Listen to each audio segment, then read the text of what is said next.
হরে কৃষ্ণা। বলো তো, এই সংসারে আমাদের সবথেকে বড় বন্ধুকে? কেউ বলবে আমাদের আত্মীয় স্বজন, কেউ হয়তো বলবে আমাদের মাতা পিতা। আচ্ছা, এবার বলো তো, এই সংসারে আমাদের সবথেকে বড় শত্রুকে? কেউ হয়তো বলবে যে আমার বিরোধী, যে আমাকে হিংসা করে, যে আমাকে দেখে জ্বলে, সেই আমার বড় শত্রু। আসলে এই সংসারে সবথেকে বড় বন্ধু হলো আমাদের মন।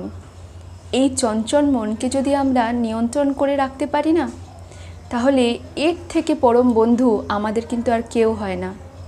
আর সেইভাবেই এই মন যদি আমাদেরকে বশ করে নেয় না, তাহলে এর থেকে বড় শত্রু কিন্তু আমাদের আর কেউ হতে পারে না।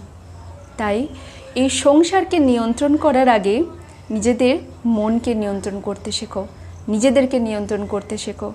তাহলে তুমি জীবনে সাফল্যের পথে অগ্রসর হতে পারবে।